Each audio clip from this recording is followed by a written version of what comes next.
have actually I have asked Leslie. I'm taking the authoritary mic here, and asked Leslie to go ahead and start. She has a PowerPoint presentation and is going to talk about Casanueva, the worker, probably one of the oldest employee-owned co-ops in the state of Ohio. So. I would imagine we might be still surviving. Well, good afternoon, everyone. As Rod mentioned, I'm Leslie Schaller. And I don't know how many conferences I've probably been to over the years, but let's just say there's been quite a few. And it's always wonderful to be able to have the opportunity to come and present about cooperatives and certainly share a little of my experience being a founder and a longtime business director for the Worker-Owned Restaurant Corporation. Sometimes we're in the unenviable position of presenting after lunch. So I'm going to try and keep things lively, and I know the rest of the panel will as well. I like to put a face on what we do. I'm also probably the only person maybe in the room from southeastern Ohio.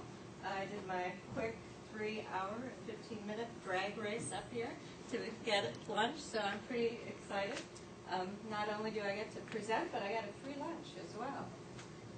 So, how much time do we have, Rod? How are we going to do this? We've got an hour and a half. Quick presentations So and then save questions 10 at the end, maybe? Yeah. Okay. As you can tell, I'm a talker. So I have to tether myself to a PowerPoint presentation so I can get through a lot of this information. I did not bring handouts, but if you're interested in further information or even a copy of this PowerPoint, if you just leave me a business card and write a little note to remind me on the back of the business card, I will be more than happy to share with you any information about our business. We celebrate our 23rd anniversary, June 10th of this year. So we started back in 1985. And our business was started really by the demise of another locally owned business. We had been, many of us, managers and employees of a previous business in the same location called Casa Que Pasa. Hence, our business is called Casanueva, because it's the new house. This is actually a kind of old photograph of our co-op members and employees from probably about 2 years ago. But if you look at the photograph at the top of the page next to our logo, one of the things that we do to really celebrate our growth and our success and the way we're looked at, I think, within our community, is we take annual photographs.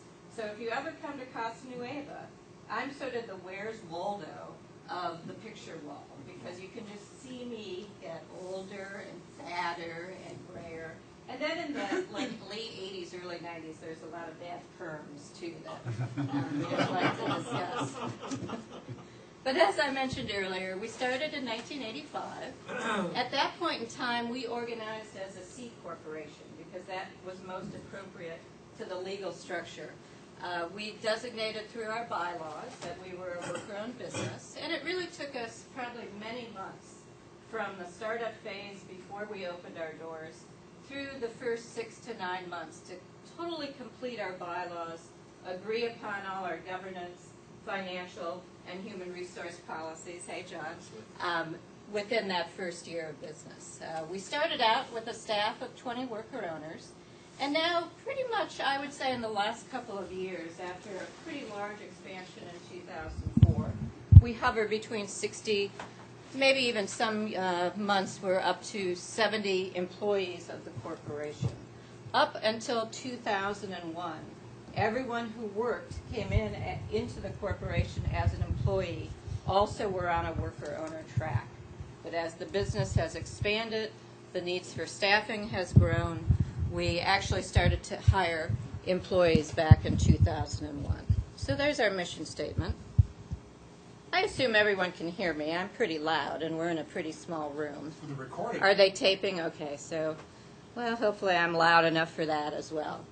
So just a little timeline of some of the activities of our business since we started. As I mentioned earlier, we came back in almost in a turnkey situation. The old business had been evicted, which is sort of part of our folklore. And if you go to our website or come and look at our menu, some of that story is humorously repeated. year after year and in a lot of our materials. But essentially, I had the bailiff come, I think that it was probably June 4th or June 5th, 1985.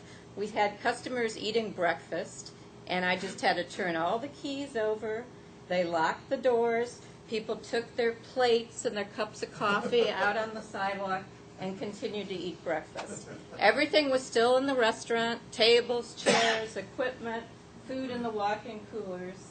And since we saw the handwriting on the wall, we had essentially started to renegotiate with the landlord, finalize our incorporation. So within really a week or two after the old corporation was removed by the landlord, we were able to come in as the new corporation formed as a worker co-op. How was that food fresh dated? Yeah, really. We did clean out the walk-in. Believe me, the business needed a lot of updating and renovation at that point in time. But Casa, even in its former glory as Casa que Pasa, was a really beloved institution. It was kind of a hangout. You know, we live in a college town, and it had a very diverse clientele. So the customers really were part of the impetus to help support Casa rebirth itself as a worker-owned business. And it's just continued to grow. We secured a liquor permit in '89. We added a third storefront in '93 and opened our business called the Cantina, which is a full nightclub and bar. We started to manufacture products in 1997. We've continued to do more direct sales through commissary sales and sort of a retail section within the restaurant, as well as selling direct at our Athens Farmers Market. And then we did a really significant renovation and expansion in 2004. So when you see the storefront, you'll see that essentially we have one block of a building in the uptown area, what we call uptown, in Athens, Ohio. So just some of our core values. Well, obviously, as a worker-owned business, participatory democracy is really at the core. But for us, a lot of it has been that access to ownership, but also equity. In our community, there were not that many opportunities, certainly back in the 80s, for individuals to start businesses. You know, we were all unemployed restaurant workers that day in June when I handed the keys over. So a lot of us did not have the financial wherewithal to start our own restaurant business. But by coming together, by securing a significant amount of capital through non-secured loans and food barters, we were able to really not just create a business for ourselves within those first years, but also really have a much greater impact, I think, within the economic development community of southeastern Ohio. So wages, benefits, all that is just, you know, in our DNA. It's really important for us to stay attentive to those. And I think where we are in southeastern Ohio, you know, it's pretty rural. We like to say it's small-town cosmopolitan because of Ohio University. But there were a lot of interests, I think, once we really started to flourish as a worker-owned business, to figure out ways how we could then help other small business owners. How could we buy services from other locally owned businesses? How could we support local farmers? So a lot of our mission has really also centered around environmental stewardship and sustainable agriculture. So I like to say what we're doing these days is really incubating community and incubating entrepreneurship within our community. So all employees have the opportunity to become co-op members. Co-op member equals shareholder. So you come in as an employee, and then you have the opportunity to really analyze, am I ready to become a trial member and go down the worker ownership path? Do I want to spend some time maybe as an employee? There's a lot of flexibility, a lot of various paths that an individual can choose. The co-op members make all the decisions. The co-op members adhere to all our ground rules. And if you'd like more information on our ground rules or any of our policies and procedures, we do have close to, I think it's up to about a 240-page handbook. So if you need some leisure reading about co-ops, it has great stories in it too. It's not all just wonky governance information.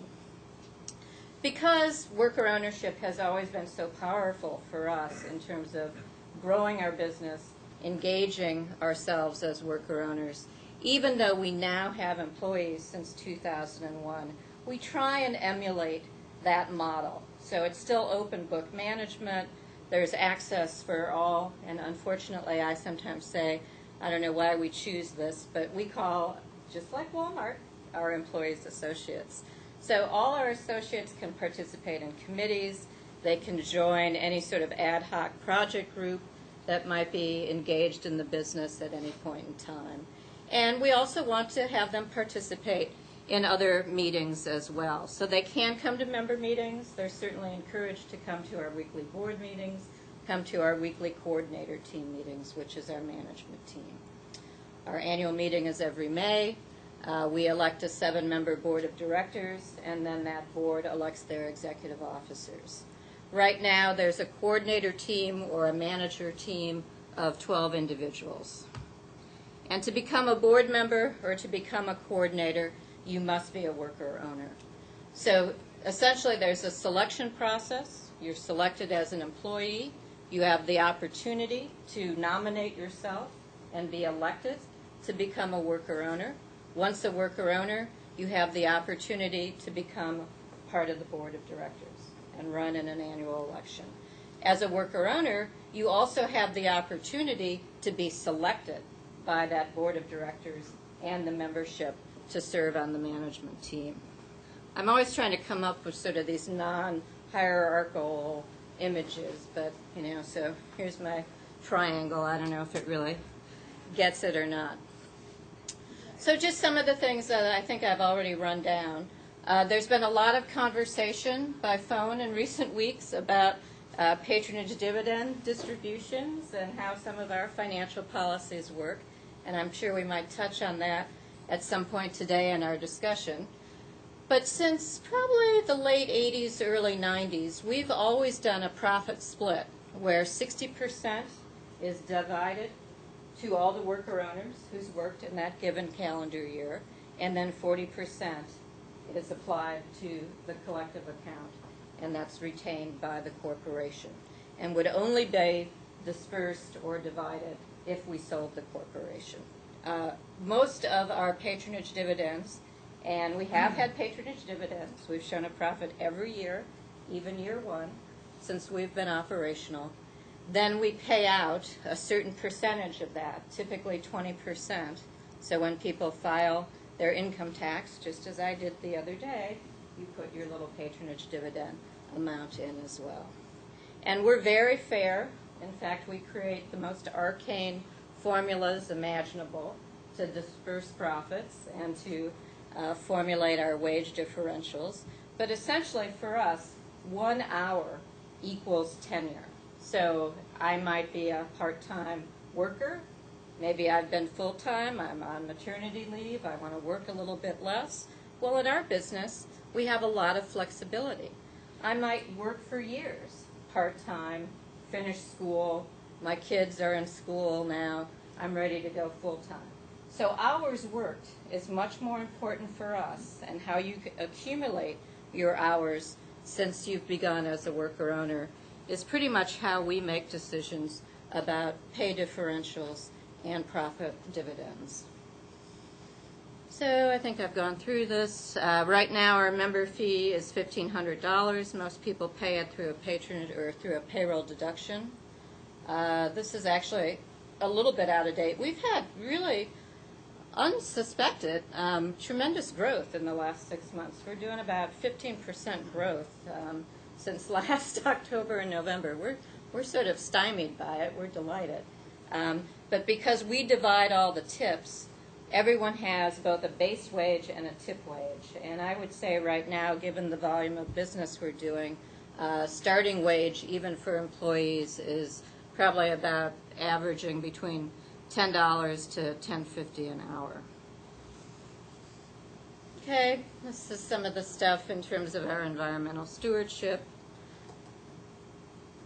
For us, a commitment to make sure not just we are flourishing, but other businesses that we do business with are flourishing as well. And I think that's one of the core values within cooperatives. So I'm just going to flip through all this sort of environmental stuff pretty quickly. In terms of keeping dollars local, well, that's really part of our sustainability pathway, and I think, again, part of cooperative vision as well. So we've always been very active. Certainly in recent years, we've had quite a few worker owners now go off and start their own businesses. I think we're up to about 20 different worker owners have started businesses. Not all in southeastern Ohio, but the majority have. And folks have really started to participate, I would say, in many ways, especially in economic development within our area. It's always interesting how you save another document and everything goes haywire. So it really was spaced properly when I made this the other day. But homegrown, handmade, fair trade, justly paid. I mean, that is pretty much Casa Nueva Worker-Owned Restaurant Corporation in a nutshell. In recent years, we've done a lot of work with other restaurants, particularly across the U.S., who have come to study us and spend time with us and pick our brains. So there, I would say, probably in the last 5 years, at least 3 to 4 other worker-owned restaurant businesses, pretty much in the central Appalachian area, that have started up with our assistance. Customers are really important. I would say we often get some of our best insights and growth plans from our customers because they really drive what the community wants and what they want. So I'm probably close to time here, Rod. I'm going to kind of go through stuff a little quickly. 3 or 4 minutes, and then we'll have about 4 or 5 minutes. Okay, great. So again, a little bit back on those pay differentials. Well, the 2 ways that you can currently choose to get a higher wage within our corporation is you can just do what you're doing extraordinarily well, accumulating hours worked year after year after year, and you're just going to have an acceleration of your wage. And the more hours you work, it might be a 50-cent raise. After 5,000 hours worked, it might be a $1 raise. After 10,000 hours worked, it might be a $2 raise. So that's one of the ways that we encourage people to stay in the business, stay as worker owners. The other piece is we really want worker owners to take on and shoulder more leadership responsibility. So there's a lot of support and coaching for people to sit on the board, run in the annual election process. We certainly encourage people, once they've had a board seat, maybe for some time, to become an executive officer. So every time you take on more responsibility, there's an additional pay increase. If you choose to be a coordinator, there's additional pay increases. So basically, we're trying to reward people who are taking on more daily responsibilities with regards to the governance, the financial management, or the operational health of the restaurant, manufacturing business, and the Casa Cantina. So just some of the things that we have in place. Again, much of it described in our handbook. Maybe because we're a restaurant, one of the things that I think we've really learned throughout the years is that no matter how many ups and downs we have as a business, we really have to celebrate our culture. So rewarding ourselves, not just in financial ways, but in other ways, to celebrate the fact that we continue to succeed, that we continue to be dedicated to worker ownership. So lots of celebrations. If you're ever in the Athens area, around the 3rd week of October, we always have a really huge anniversary party. That's big fun to go to. And I hear even more fun after midnight. And then just some of the financial management. We do a lot of business planning. Now we're probably at a stage where we're doing 1 to 3 year pro formas in terms of our projections. We do an annual business plan that we review at our member meetings, which we host every month. So planning, planning, planning. Some of the human resource successes. And then I think, when we think about the effect that we've had we've grown from a $200,000 business in annual sales, and we're probably, I would say, on track to do even more than 2.1 mil at this stage. We'll see how spring and fall looks. We're in a college town, so we do have a little bit of seasonal fluctuality. Summers have improved for us, though, because we target a lot of visitors coming to our community as well. So they offset some of the loss in sales that we might have because of the slowness in the summer years or summer months of the university being out of session. And then just some of the other businesses that we've worked with. That's also had a significant economic impact. For full disclosure, since 1992, I've also worked for a regional economic development organization called the Appalachian Center for Economic Networks. So one of the things that I really like to track, not just for my business, but for businesses overall, are how do these networks of small businesses really support and accelerate the growth within our community. So, you know, I've always been sort of the CFO of our business as well. So I think really trying to track some of those benchmarks and see how we can leverage them even more successfully in years to come are going to be important. So, what's next? Here's my new funny picture. I go on Google all the time to Google Casa Nueva, and somebody had that happy face of the remnants of probably what was left of a burrito and turned it into a happy face. This photograph is actually in quite a few, probably half and half, of the farmers we work with and also the folks in the back of the house, our kitchen staff, our prep staff. So happy food makes happy customers. And of course, can't go without a Casa infomercial. Hats, mugs, t-shirts. Please visit our website. Some of this information is on that. And then if you're ever in Athens, Ohio, Casa Nueva, at the corner of Court Street and West State Street. So if you'd like more information, some of the contacts. Thanks for your attention. Questions? Just a quick one. Of the 60-some-odd employees, how many are full-time, how many are part-time? I would say we probably have close to 35 to 38 FTEs right now. If you look at the overall hours worked in a given year, I'd say we're at about 90 to 95,000 hours to run all aspects. We've downscaled our wholesale division. We're thinking about actually building a new manufacturing facility. So we've scaled back at the moment to try and figure out what our next steps are. But once that gears back up, then there's probably about 100,000 hours. Of those hours worked, there's probably currently, and it's kind of a moving target, but I would say 35 worker owners presently on staff. Most of them full-time. When you calculate your living wage, you include the tip Yes. income and the distribution income in that? We do not count the patronage dividends. And I think one of the things that we've made, certainly in the early years, was to take a larger instant gratification in wages and benefits as opposed to patronage dividends.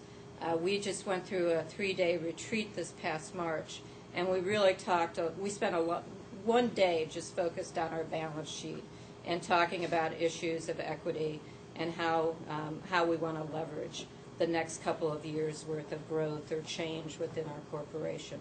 So I think we're actually even going to do our split a little bit differently. We're talking about increasing our member fees again as well.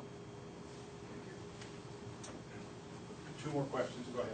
Okay. When you started back in '85, what was the particulars, I mean, as far as money was concerned, did everybody, how did you start? We did it on a wing and a prayer. As I mentioned earlier, all the former corporations' property was essentially still in place. We renegotiated with the landlord. So we had use of all that equipment, furniture, and fixtures probably for 9 to 11 months. It had gone into receivership, and then we bought it at sheriff's sale. So we were open and operational before we had to make that payment. We started probably with about $22,000 of startup capital, that myself and another founder just went out and talked to community members, and we got anywhere from $500 to $2,000 non-secured loans with a 0 to probably at the most 5% interest. Most of them were 2 to 3 year terms.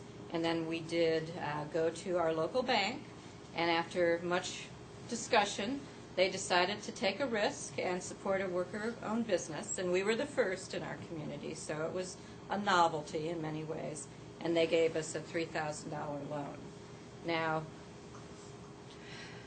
19 years later, that same bank, with the help of an SBA guarantee, gave us a $175,000 loan for about a $380,000 profit. So our relationships in terms of the impact we've had in our community now has made us a good capital investment and a good partner for our bank to work with.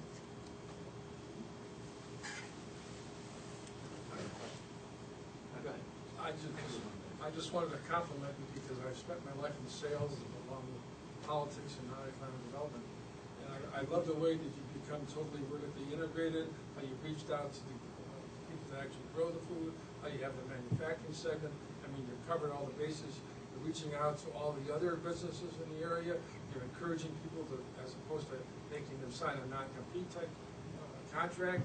So, I mean, you've covered all the bases beautifully. My hat's off to you. And this is a teeny tiny tip of the iceberg, because there's a whole cooperative culture that has emerged in the last 20 to 25 years in our community. And a lot of it has been through partnerships between a lot of entrepreneurship that's occurred, not just in the food sector, but within other sectors of our economy, and then with a lot of other nonprofit and public partners at the table. So this is, you see the story of CASA.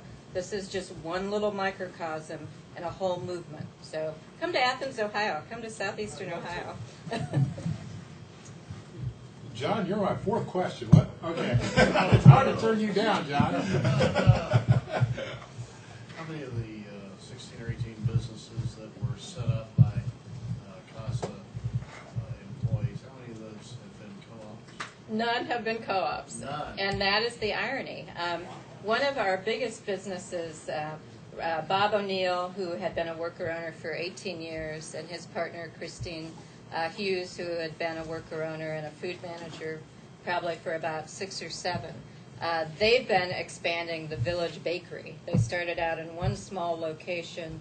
Now they own 2 properties and 2 businesses. They've probably grown from doing kind of a community-supported bakery model 5 years ago now to being in debt for about $800,000 worth of property. They're a great example, though. Although they are not structured as a co-op, they've brought a lot of the same values and a lot of the same business management practices that they learned within CASA. One of the things that I think will emerge, I hope, if I find some time to help do some of this stuff, is many of us now, especially a lot of the restaurant businesses or food-related businesses that have been started by former worker owners, we're trying to think about how do we now pool some of our capital and start to do what we want to do next to have an even larger impact. And probably some of that will be a combination of what I'm hoping is going to be a producer-owned, worker-owned production facility. So stay tuned. Maybe in another 4 or 5 years I'll be doing a PowerPoint on that. Okay, thank you very much, Leslie. We appreciate that. I didn't introduce myself. I was the only one in the room. I'm Rod Kelsey with the Mid-America Cooperative Council. I'm going to leave here a couple of brochures. We do educational programs to help people understand more about what cooperatives are. As John said from the podium, we cover 4 states, and we do have our annual meeting in June where we've got a director education programs as well as employee education programs going on. Our next speaker is Todd Brewster with Select Machine. Todd, the floor is yours to explain the story about Select Machine and its successes, and as we know with Casa Nueva, there are ups and downs to it. So go right ahead. You can stay right there. My presentation's nowhere near hers, so you have to pardon me for that. Mine's basically, I want to explain to you how we became a co-op, how we purchased our company, and then basically kind of how things have gone from there. Select Machines is a very small company. Presently, we're actually 10 employees, 7 of which are owners. So we're very small. I went to work for Select Machine, and I was there just slightly over a year, and then the owners came and said, we're going to sell the company. Oh, man, I finally found a place. And the atmosphere there was just outstanding. I thought, man, I found a place I want to stay forever, and now they're selling. They said, we would like to sell it to the employees. And all of us are thinking, oh, man, this is the greatest thing in the world. We're going to be rich. Yeah. This had been going on like behind the scenes, so to speak, before they told us that, and they'd contact John Logue at Kent State University and kind of got the gist of how co-op worked and what went on. And so they talked with him, and so then they said, hey, if you guys are interested in doing this, they'll come over.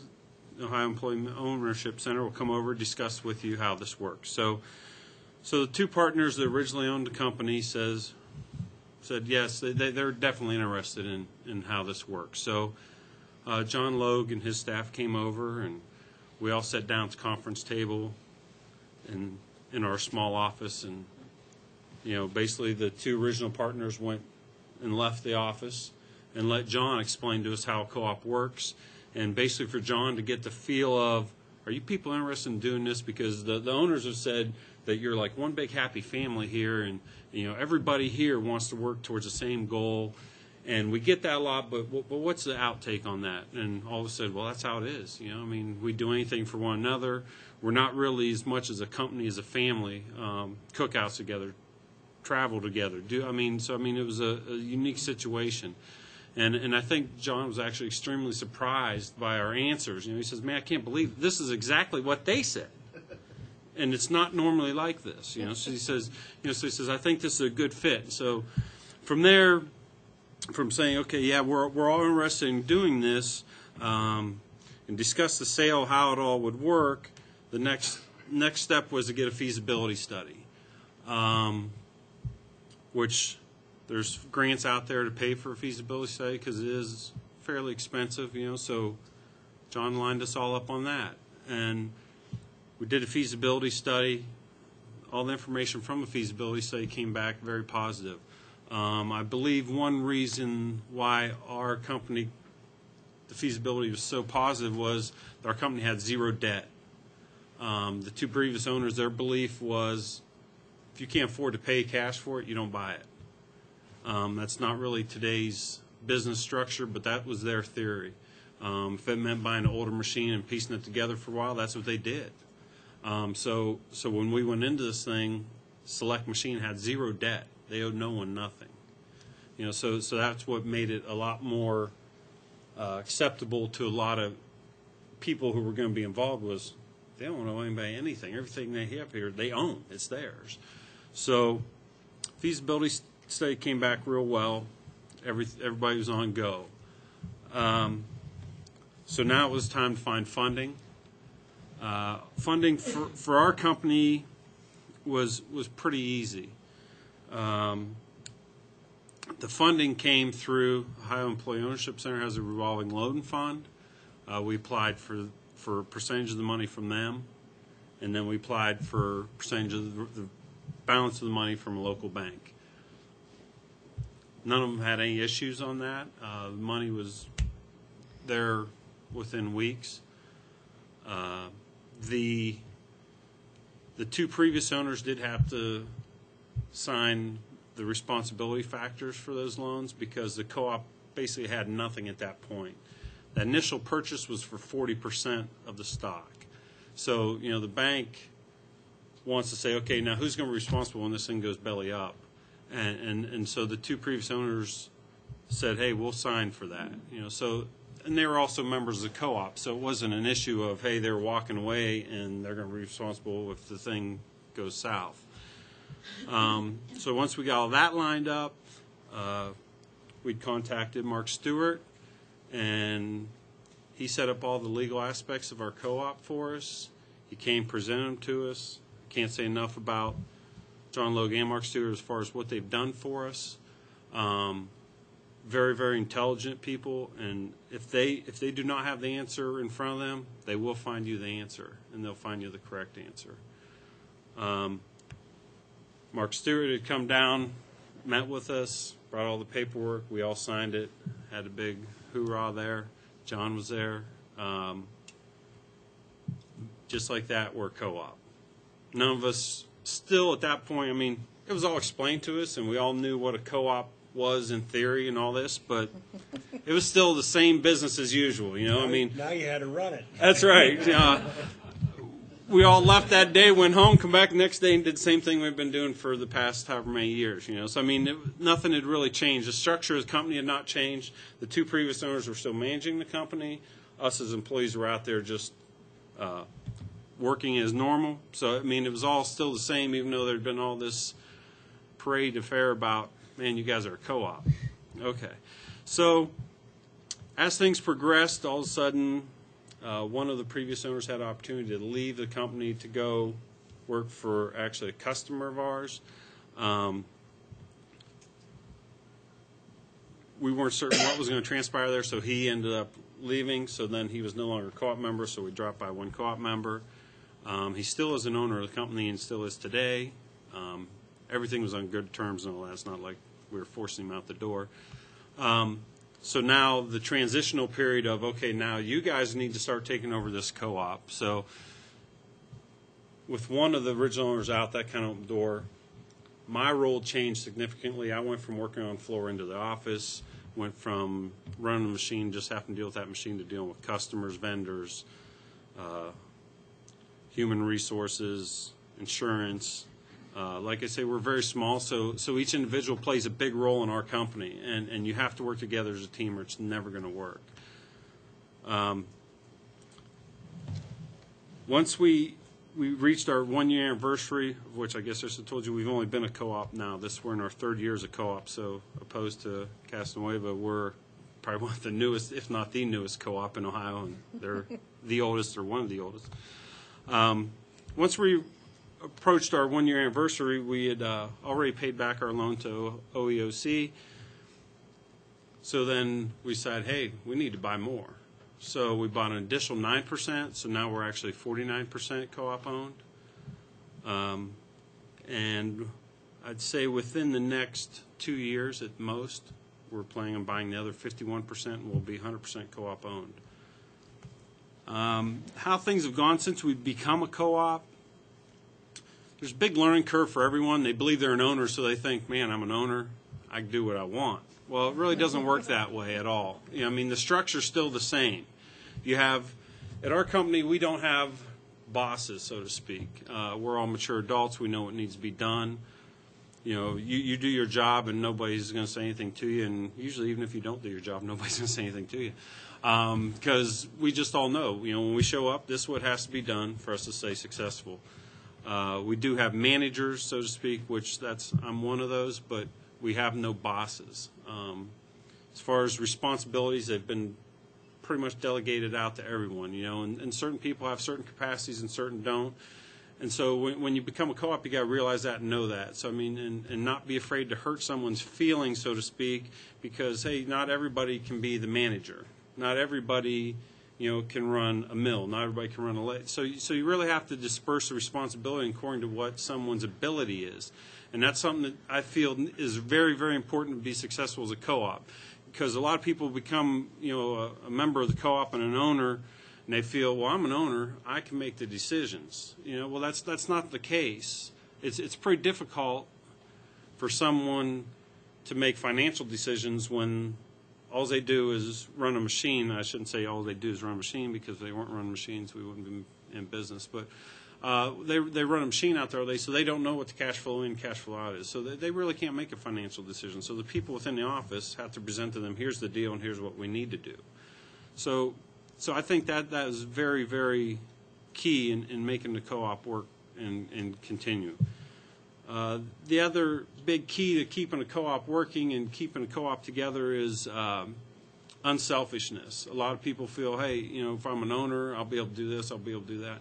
That's not how it works. I mean, if you start at 6 o'clock, now you're there at 5 o'clock, and if you quit at 5 o'clock, now you're there till 6 o'clock. And that's just part of the same as if you're an individual business owner yourself. The discipline to have to stay extra and not get paid for it is part of the deal. If you have a bunch of selfish employees, the ship's going to sink faster than it ever floated. So, I mean, everybody has to realize that, hey, we got to do what's best for the company, not what's best for me. And we've had, when we initially started, I think there was some of that to where people thought, I don't have to do that anymore. I'm an owner. I don't have to clean the bathroom. Owners don't clean bathrooms, Well, then people quickly realized that, yeah, owners do clean the bathrooms. When there's only 11 of you and 7 of you own the place, you need to clean the bathroom, So that was always a running joke in our company, that the president of the company, whom was the gentleman that had left, then we have our new president. The president of the company was the one that always cleaned the bathrooms. So if you became president, part of your responsibility was you cleaned the bathrooms. That's not in the bylaws. Okay, it's not in the bylaws. That's just the unwritten law. It's Select Machine.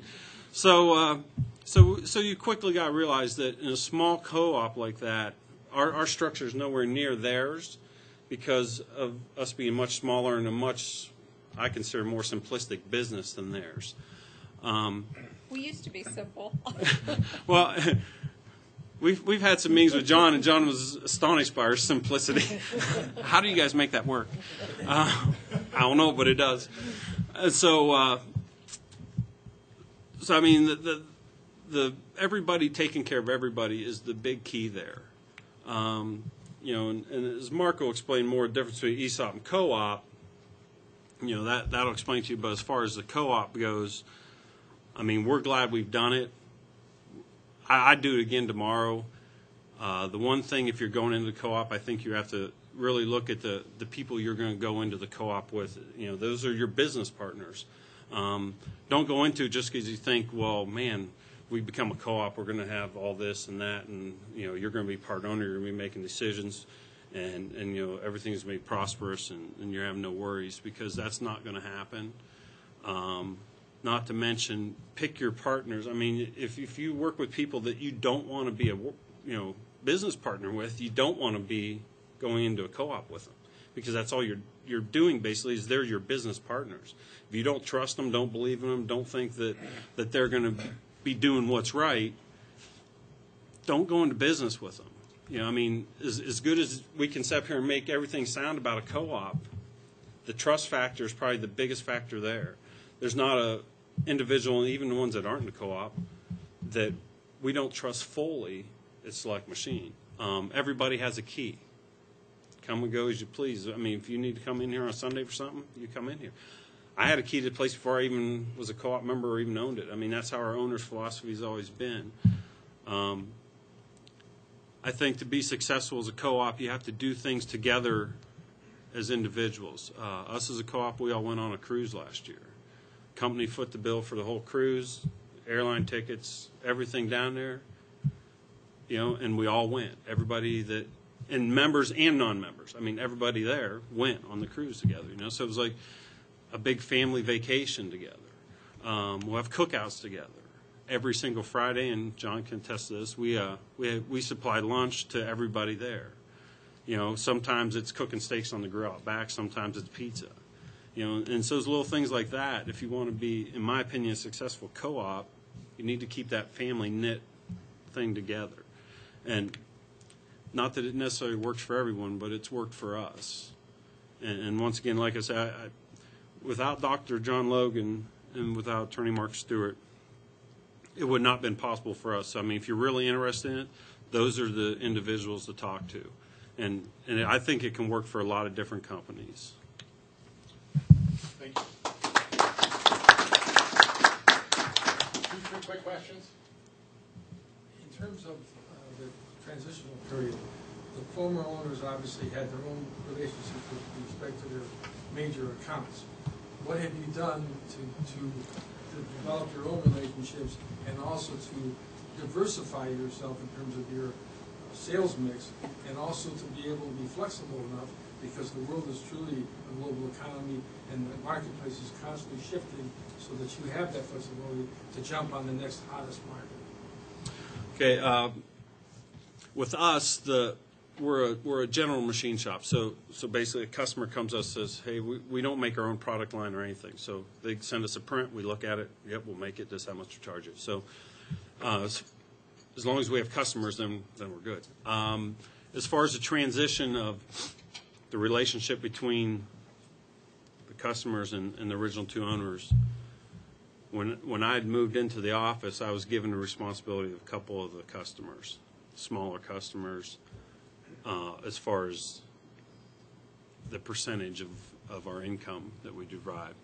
And just gradually over time, and I'd quote jobs and I'd email them and talk to them on the phone. And just over time, then when the emails and faxes come in, it'd be, "Todd, could you look at this? Todd, could you look at that?" Our biggest customer, we're in a kind of a unique situation. Our biggest customer, the two previous owners of the company, worked there. They quit manufacturing, just went into assembling. Now they need people to make things. These people happen to have a machine shop. Let's talk to them. So there was a lot of relationship there from 20 years ago. So one of our original owners went to work there. He's a buying agent for them now. Smartest thing they ever did was to export their memory. So yeah, I mean, it doesn't. Well, and a lot of people. Well, and it was a touchy situation when he initially went there, because the ethics come into play and all this and that. But I mean, we were already doing business with that company, and we're already making these products, so nothing's changed there. If he wants to question our pricing or whatever, he can, and he does. So I mean, it's the relationship with him is I worked with him for 2 years before he went over there. So that customer's been good. I took visits to some of our customers and just visit with them, go through, see what their shop setup like. So now we're to the point where actually, when customers call, they don't necessarily call for the original owner. If I answer the phone, if they're calling to yell at you or calling to ask you something, they're just going to talk to whoever answers the phone. So it's just kind of strange how that whole transition worked for us, but it has. Now the vendors, everyone, being that I do receivables, payables, I mean, I do whatever aspect, purchasing, I do everything. Now they're just came comfortable with, this is the deal. We don't have any salesmen in our company. I mean, we have no one soliciting sales. And even right now, under a little bit of economic downturn, we have plenty of work. Normally, by this time, we won't even take any work till next January. So, I mean, and that's with no salesmen. I'm Mark Stewart, law firm of Shoemaker, Loof & Kendrick in Toledo, Ohio. I'm a co-op guy, and have been a co-op guy for about 30 years. Most of my co-op clients are farmer co-ops. And other co-ops, most co-ops are not, I want to bring out the similarities between other co-ops and an employee co-op. But the difference, the fundamental difference is that the patrons of other co-ops are on the outside of the corporation instead of the inside of the corporation. Co-ops have essentially one of two functions. They may have both functions. One function is marketing, that a co-op markets products of its members, its patrons. And so in a farmer co-op, farmers grow grain, or have layer houses and they have eggs, or something like that. And the co-op collects and pays for these things. The transaction is done at market price.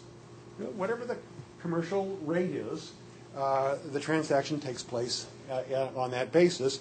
And then the co-op enters the market. But they enter the market not with the crops of individual farmers, but the collective crops of all the farmers who are members. So they have a little more heft in the marketplace. They have a little more talking power. And they get, as is the case usually, they can collect some kind of a profit, a margin. And then the function of the co-op then is to turn around and say, you know, that price I paid you for that corn, you know, that wasn't enough. I made a little more on it. Here's the rest of that price of the corn. It's a price adjustment theory, the way co-ops work. So the patronage refund, the distribution of profits at the end of the year, is done back to the people who marketed through the co-op in proportion to the volume of whatever they marketed. A supply co-op works kind of in the reverse. A co-op goes into the marketplace. We have farmer co-ops in Ohio, not in southeast Ohio, but in Ohio, in the heavily farmed areas, northwest Ohio mostly, that will handle 60, 80,000 tons of fertilizer. They'll acquire that, and by the way, the price of fertilizer has tripled in the last 18 months. Farmers are now being asked to pay $1,000 a ton for phosphates, one of three elements that implant nutrients. It's a huge amount of money is now involved in providing crop inputs. These crop inputs are sold to the farmers, and they charge $1,000 a ton for this particular fertilizer product. And farmers spread hundreds, thousands of tons on their fields. And but at the end of the year, they say, look, we were able to acquire that, handle it, distribute it, whatever, and we overcharged you for that fertilizer. It only cost us $950, so here's the other $50 back. That's your patronage refund. That's the price adjustment. That's the way co-ops work. The way an employee co-op works is this.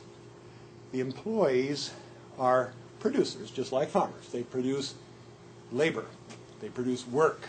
They produce work with skills. They produce work with productivity. They produce work with loyalty, being there on time. They produce machined tools at Select Machine. And they work very hard there. I've seen the hours that they work. They get there very early, way before I get up. And they leave about the time I go home from my office. So they work a lot of hours. And so, but what Select Machine does, and other worker co-ops do, Casa Nueva, is they market this labor. They take it collectively in the corporate enterprise into the market. You sell food delivered to the table. You sell those products that you make, and at the end of the year, and those sales are made at market prices, just as the employees are paid at market rate. You know, what's the wage? What's the salary?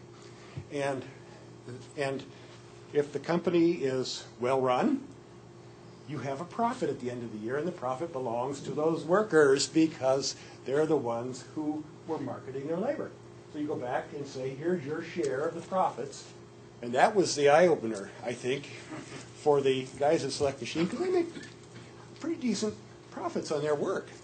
And at the end of the year, my patronage refund. This is an additional gob of income in addition to what they were paid during the year. So you have to design a corporation that works like that. And that's what a co-op is. It's in the organizational documents. It's in the statutes that support co-ops. It's all designed. The tax code. By the way, co-ops are C corporations. But there's a section of the tax code that said, if you conduct this business on a cooperative basis, worker co-ops do, because we write it right in the bylaws. It's right in there. It said this is how you do it on a cooperative basis. And you allocate this income to your members, the corporation doesn't have to report it as taxable income. Now the patron does, but it's only taxed once, you see. For our banker friends, if you're dealing with a co-op, you're dealing with an ordinary C corporation, your financing, your collateral documents will be very similar. I mean, you're not dealing with some alien animal here. It's a normal corporation. It just happens to commit its profits to the patrons instead of to the shareholders. Okay? Now, Because the patrons are. well, you may ask the question, well, who would invest in something like that? Well, the burden for investment falls on the members, on the employees. So ultimately, the employees have to own this puppy in order to be able to claim the rights to run it, manage it, to claim the profits.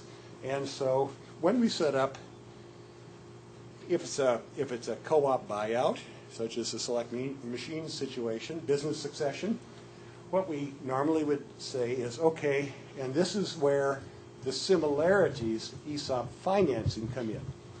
You say, okay, these employees don't have all the money it takes to buy the company from the owners. So how are we going to do this? Two things. One is the owners usually are saying, look, I don't want all my money right now, but I need some part of it and a commitment to buy the rest of it over some kind of time horizon. And that's a good thing because, as Todd told you, if this thing comes up rather quickly as perhaps a retirement plan for the owners say, I'm not quite ready to leave the business right now, and I haven't had a chance to apprentice Todd to take my place in management.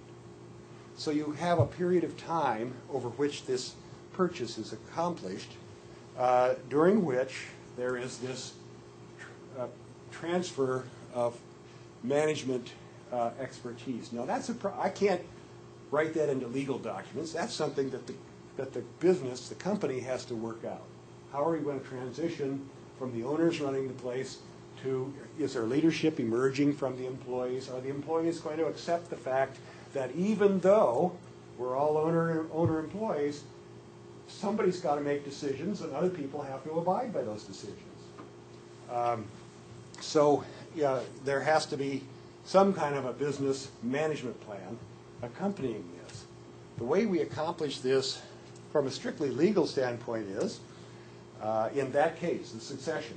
But this would be true of a startup, I suppose, as well. Is you say, okay, first thing we're going to need to do is convert a standard, ordinary, conventional corporation to a cooperative. That usually is nothing more than the amendment of the Articles of Incorporation. We have in Ohio a statutory structure for corporations and for cooperatives. They're not incompatible. You simply amend the articles to be brought under this co-op statute. We have a good co-op statute for this kind of enterprise. I know, because I wrote it. It's really one of the best in the country. It's very adaptable to this kind of a plan. That wasn't the case in 1985. No. It was only available to agricultural enterprises, rather sparsely written. You really couldn't tell what to do as a corporation. I decided on behalf of co-ops, we've got to get, if we can get some legislative support for this, we've got to have a corporate statute that helps us be a business and run a business. That's a freestanding corporate statute. And so we did that in 1998. And then in 2004, I got a chance to fix all my mistakes. We had a second amendment, so we did that. So what we did was, in the case of Select Machine, and I would say in most cases of business succession, we had to set up something to buy the stock from the owners. And the owners may say, as the owners did in this case, I don't want all my money right now. I kind of want to stay in the business, but I want you to commit, to take this off my hands, when I'm really going to leave, like say 5 years down the road or whatever. And so, and you say, and you've made the decision between the owners and the employees, this is the best market for my business. I could sell it to someone else. I could sell it to someone else who would liquidate the company and take it apart. But if I like what I've got here, and if I know that the employees and I share values and we'd like to see some kind of carrying on of this business, then these are the people I want to buy this business. And you're motivated because, as you said, I like working here. Darn, he's going to sell the company. I'm going to lose my job. Well, no. You're buying your job when the employees buy the co-op. You're buying your job. You're buying your career.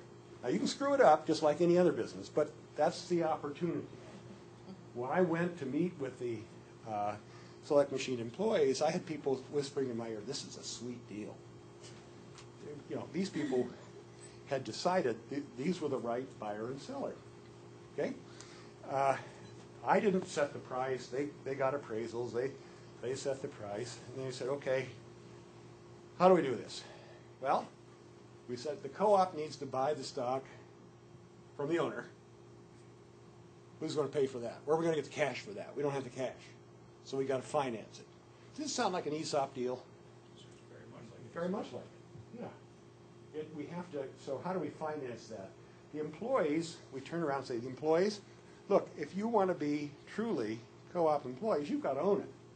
So we've bought if we take this capital out of the company and redeem or buy the stock from the owners, then you employees have to replace that. So you have to make a commitment to invest that much. That is, to buy that stock and become shareholders of the co-op yourself, in place of at least the initial sale to the owner. And ultimately, when you buy 100% of the stock, the employee should end up owning 100% of the stock. All you're doing is saying, we're going to give the owners this money and we're going to put ours in. The employees don't have that much money. So what do the employees do? The employees say to the co-op,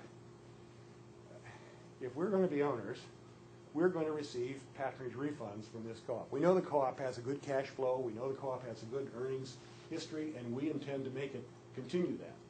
So we're going to get patronage refunds, but we're going to plow them back into the business just like the owner did in the first place. Okay? Just like farmers do when they take a mortgage out on their farm and pay it off. So what they do is they give notes to the co-op saying, this is what I owe you for that stock that you just issued to me, and I'll back it up. I'll pledge the stock that you sold to me as collateral, but that doesn't help the corporation get any money. So the corporation has to go find financing to do this. The owners say, I don't need all my money right away. I still have, I think in our case, I still have 60% ownership. Even if I sell this stock, I still have 60% ownership of the company. The company's assets are unencumbered. I'll allow the company to put that up as collateral for the loan. So the company borrows money. Hopefully that's a bankable proposition, and provides collateral to the lender of the company's assets. Okay, and the company first year makes a profit, distributes to these new member employees, and the member employees get a patronage refund distribution. And the question becomes, well, how much? Because co-ops don't have to distribute that in cash; they can actually retain it and reinvest it in the company. That's a corporate decision. It's in the bylaws. So the financing plan, and this has to be agreed to ahead of time. You don't spring this. Okay, well, here's your $50,000 patronage refund, but oh, by the way, we're going to keep it all, But what you want to do is look at this. Okay, if we're going to make this distribution, and the tax code says if we make at least 20% of that in cash, the whole amount is going to be taxable income to the employee, and we don't have to report it at the corporate level. Saving, it's a single tax treatment. Now, what co-ops usually do though is, look, we're a co-op. The employees are now the owners, members, holding all the voting control of the company. Why wouldn't we be nice to ourselves? That's our option now. We don't have to, accommodate outside disinterested investors. We have to do what we can to make our lives better. So the co-op, but on the other hand, we got to pay the bank back. Okay, so what the co-op does is it makes this distribution authorized by a board of directors that's elected by and from the members, and we pay out, let's say, 35% in cash. That's enough to pay the tax bill on that patronage refund, 35% in cash. But the balance we're going to apply to your note, Mr. Member, and that pays down the note, that builds equity, because now it isn't just debt, now you actually own some of that stock. 2, 3, 4 years down the road, you paid off your note, you own the stock. Now, what? You own the company. Yeah, you have financed your purchase through putting earnings back into the business that the business produces. 95% of America's businesses are financed out of their own earnings and cash flow. The other 5% are publicly traded that we hear about and read about in Wall Street. But that's the main source of equity financing is company earnings. That's how the owners got to be owners in the first place. So now we've made the members owners. This does change how you think about things, doesn't it, Todd? I mean, it doesn't change your work ethic. Yeah, I mean, that's yeah, it changes, you know, when you spend money and you think, man, that's my money. But, Yeah. but once again, Think like an owner. once again, our philosophies didn't really change. I mean, because everybody that worked there wanted to do the best job they could for the owners that were owners at that time. So I think it makes us a little unique. And one of the things I've got a paper I've written on business succession planning using the worker co-op, and that's one of the things I touch on really when I was writing it. And if I were to write, I edit everything I write. I wrote this originally in 2004. I've edited it last year, and if I read it again, I probably would edit it again. But it really, I had a select machine in mind. I had the idea of what is the normal, logical way that one does this when there isn't enough cash to let go of. How do you finance it? How do you pay back that financing? I don't address the issues that this gentleman asked, you know, what is your strategic planning? I think when the management of Select Machine and other co-ops matures, they'll begin to think about that. Do we need to make other products? Do we need to expand? Do we have more members? Do we have less members? You know, these are decisions that they'll have to make. Every co-op does this differently because every business they're in is different. And so you kind of, how does it feel to be inside and to be an owner and have this capital at stake? And what are the things that threaten us out there? You know, what do we have to guard against? How do we protect ourselves from downturns, from, you know, loss of value and that kind of stuff? We've heard in some of the other presentations today how, for instance, this morning, if you were here for the opening talk, we heard a gentleman tell us how their company addressed the issues of the market that they were in and the market they had to migrate to in order to remain viable as a business. And they had the expertise, the employees. The ideas came from the employees because the employees were motivated to do that. They didn't say, well, the company will take care of that. They are the company. You know, so, and the management and planning in an 8 or 9 member co-op is going to be different than it is in a 75 or 1,000 member co-op. We have farmer co-ops that have 4,000 members in Ohio. 4,000 farmers are members. They elect a board of directors. They get all the same kinds of business training and information that any other business managers get. They hire professional management in most cases. But in an employee co-op, if management emerges from the employee group, that's fine. But if you are big enough and rich enough, you may find that hiring professional management, manager who doesn't have a stock investment, doesn't have a personal agenda other than running the business well, is also an option. It isn't prohibited from being a co-op. How's this different from an ESOP? Well, I just described a business that is directly owned by the employees. We hear about employee-owned businesses, and we often hear in these speeches about ESOPs. Here, the employees own the stock, the employees buy the stock. This is not a retirement plan. It's not subject to ERISA. You don't have to go through those things. You don't have to have a separate trustee. You don't have to have appraisals every time you trade a share of stock. It is your company. You can do with it what you like, but you'd better like to do certain things according to good business practices or you'll lose your money. But it's direct ownership. It's direct participation in the governance, meaning that each member has a vote. It may be one member, one vote, or it may be a form of voting that weights the voting according to the wage or salary you get. You know, if you take a bigger piece of the patronage refund, you maybe have a little more vote. called patronage-weighted voting. You have these options, or you can mix and match them. Do not vote on the basis of stock. IRS doesn't think that's doing business on a cooperative basis. You vote on the basis of membership, okay? But you elect a board of directors. The Ohio cooperative law says you need to elect these directors from among the membership, but you can have 20% of the board as outside directors if that's appropriate for your business. You can decide that or not. So you can have outside directors, not a majority. And that board does the same thing that boards of businesses do. That was probably one of the biggest changes you experienced was we have a board of directors, now we have to do things kind of formally. We have to write this stuff down. Yeah. And there were other questions that came up, practical questions. Okay, how do we do this patronage refund? You might ask, well, how do you value the labor of each employee?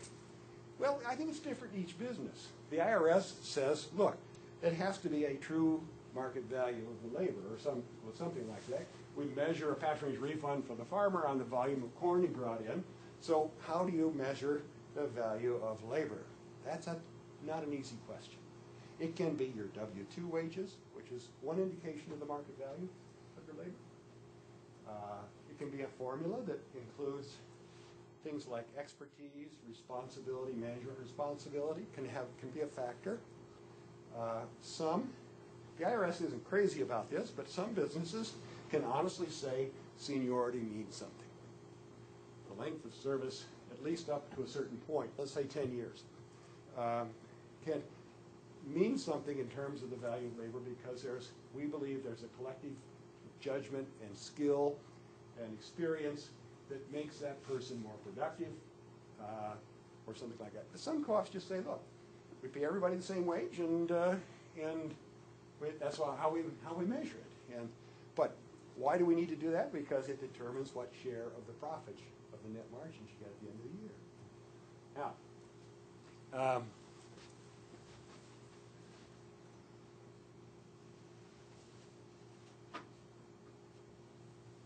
Startup financing.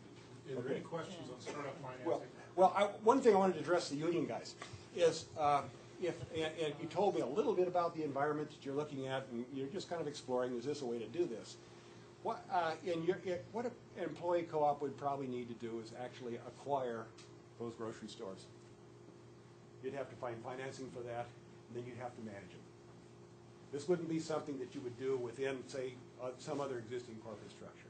You would just acquire them and run them. And hopefully within your work group you have, the kind of people who can exhibit leadership and persuade the other employees, look, I'm going to make the decisions and you're going to have to abide by them. I was telling my partners, we were riding over here this morning, I said one of the things co-ops, when they hire management, it has been suggested, there was a large farmer co-op that said, well, Mark, why don't you come over here? And I think lawyers provide good counsel by persuading people to do things, but the managers, the general managers of these businesses, have advisors coming in and for different reasons, and the managers have to sort this advice out and make the decision. I don't think I could do that. I couldn't be, because everybody, if you're the boss, everybody's a subordinate. And it's a lonely position. And if you say, this is the way we're going to do it, they got to do it. It isn't a negotiation. So somebody's got to make the decisions and somebody's got to do the stuff. And that doesn't mean you don't take ideas in. I mean, it's a very participatory kind of management. You heard that described at Select Machine. It always was. These are good candidates for co-ops. But if you're going to do this, you're going to have to agree among you. We're going to have to run this like a business, and we're all going to be a part of it. And we're all going to share in the profits, but some of us got to clean the bathroom, Why don't we break for yes. Questions? Just a quick one. In comparing the co-ops and these stuff, when you do business succession, do you get a 1042 treatment? Yes. You do? Yeah.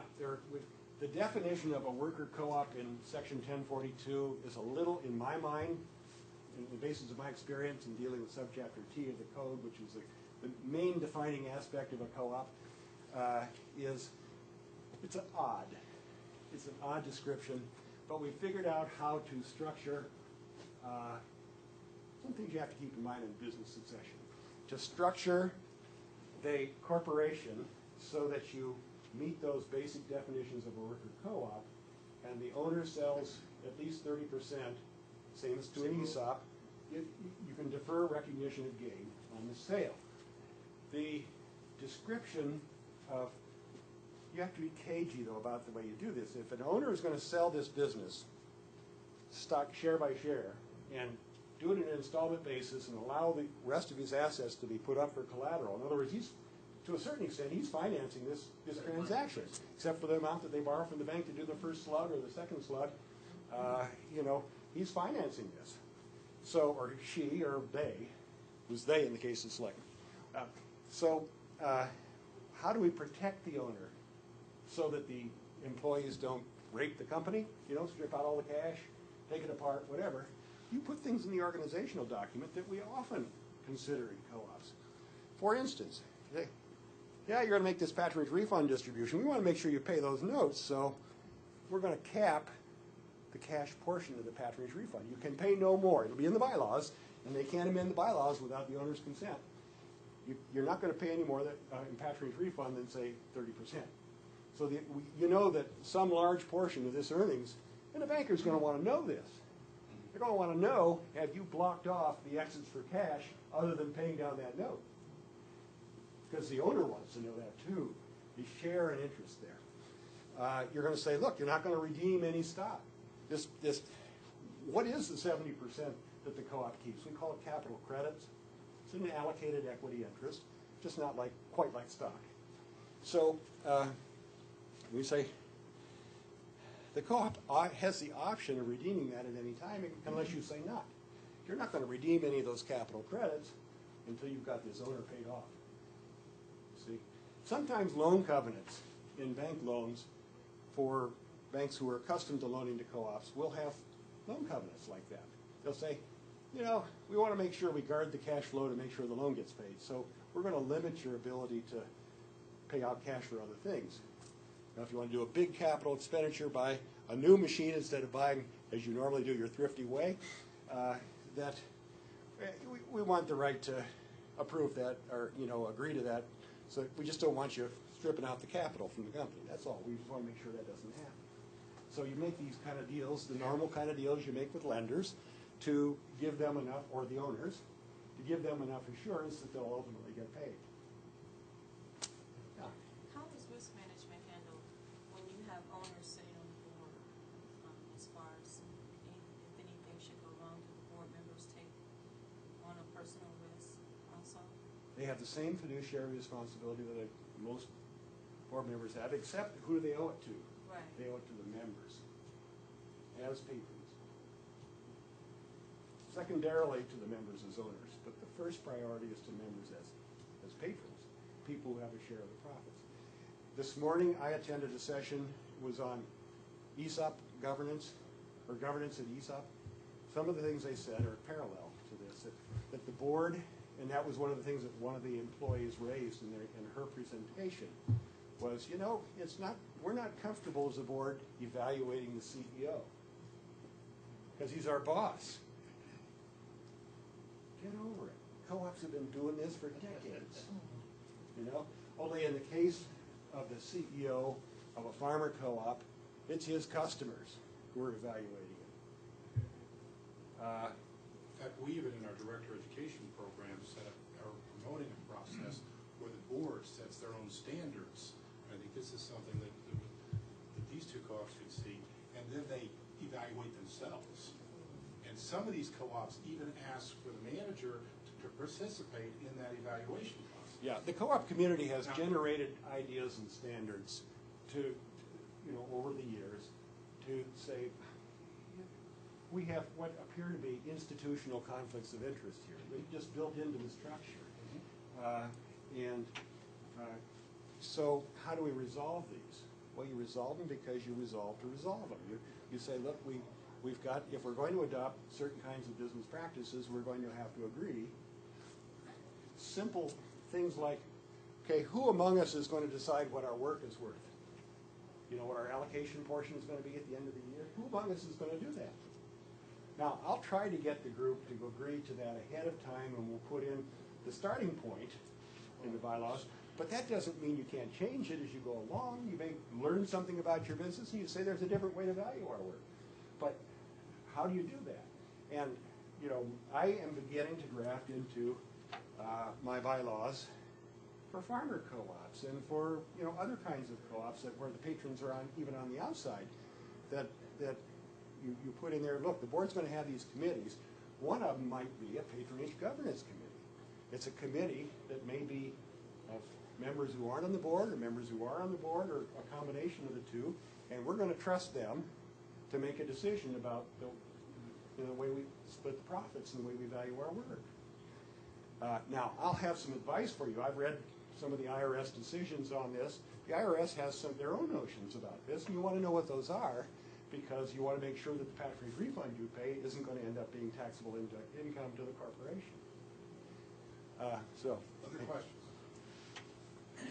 Mark, if I'm a business, what are the 2 or 3 philosophical or business decisions in my mind that I need to reconcile to make a determination? You hear that question? If I'm a business owner, what are the 2 or 3 considerations as an owner that I must consider if I'm going to sell to the employees, or not selling to the employees? No, whether I'm going to do an ESOP or whether I'm going to do Oh, okay. Well, I think the decision to sell to your employees, let's start with that. Are they the best market for your business? Do you have a values issue? Are you particularly proud about what you've built, and do you want to see it continued? And you don't have family members to do that. Are the employees the candidates to carry on the value, the ethics, the integrity, what you're proud of in your business? Because most business owners have pride in the product, have pride in, you know, the image, and they see this as part of themselves, and they're kind of proud of that. And if they feel the employees can carry that on, whereas if they sold it to somebody who would cheapen the brand, they're not comfortable with that. In many cases, the employees are the best market. They're the ones willing to pay the highest price because they have a lot at stake. So these are a couple of considerations to even consider selling to the employees. Whether you do an ESOP, front-end costs for an ESOP are huge. They're in the high 5 figures for various fees and other things. You have to hire formal appraisals every time you price it and transfer shares of stock. The administration, on an ongoing basis, is kind of a high price because you have to hire outside professionals to advise you on all these things and to document, because the Department of Labor and the IRS hold you to the standards of ERISA, Employee Retirement Income Security Act, which is basically the laws that govern pension plans. And it's a very rigorous administrative procedure. You have a separate set of fiduciary liabilities. For instance, in running an ESOP, the employees have to figure out how we're going to manage that. You know, do I want to be on the board and also run the retirement plan? How many fiduciary liabilities you want to take on here? You know, it can be pretty oppressive. So it has a high cost. The cost of the employee co-op is, you know, your articles and bylaws are your owner's manual. You have to abide by the tax code, but all corporations do anyway. And you have to, otherwise the business management, other decisions are essentially the same. It's a lot cheaper to set up, a lot cheaper to administer year to year. The differences in terms of what do you get if you get an ESOP? Well, there are devices for financing in an ESOP that create, essentially, as you pay that financing down, you're able to, as you make those contributions of funds into the plan, you're able to deduct those because they're contributions to a retirement plan. So the co-op, or the company, which is not a co-op, the company avoids taxation on that income. But if the company allocates the income to its patrons, it also avoids taxation on that income. The difference is the patron reports the income now, you don't report the income that you've deferred reporting into the pension plan until retirement benefits are paid to the retirees. It's a long-term deferral of taxable income. In the case of an ESOP, it's a shorter-term deferral. There is some deferral because the co-op distributes a patronage refund within 8.5 months of the end of the fiscal year. And the patron doesn't have to report that income until they receive it. So you can actually move income from one year to the patron's next tax year just by that deferral. But it's a short-term deferral. One of the advantages of having income paying tax on it is that right now you can use it. You know, sure, you can use it. But you have to pay tax on it. In an ESOP, you don't. And I've already mentioned the difference.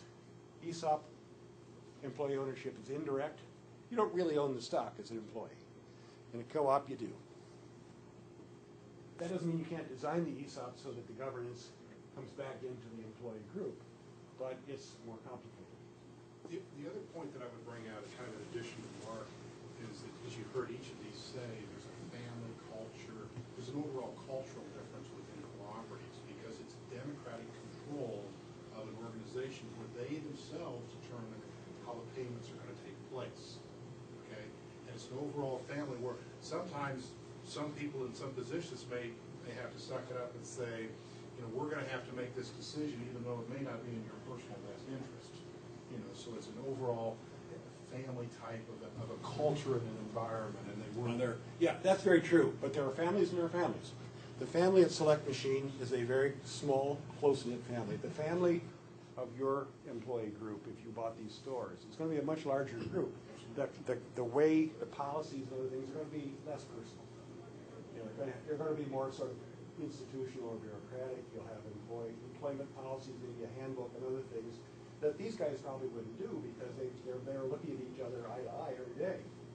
But if you're going to manage a larger employee group, you know, it isn't all touchy-feely. You figure out what works for us. Mark, is the financing different between a co-op and an ESOP too in the startup phases? Well, I mean, you have to finance the cost of starting up the ESOP, which is an additional cost. But the financing is not otherwise different. It's financed basically an ESOP and a co-op are financed out of the cash flow of the company. Okay? Co-op, how many employees have to say yes? I would say, as you heard, not all employees of a company have to be members of the co-op. But I would say that it isn't going to work very well if you don't have a majority of the employees. Wouldn't you agree? Oh, yes. A majority of the employees in the membership and the other employees with an idea that they can become members at some time. Let me give you an example. My law firm is organized as a limited liability partnership, but it's run like a co-op. They don't know that, but that's what they're doing. Okay? We value labor and everything else the same as a co-op. And we make distributions, all that kind of stuff. We have associates.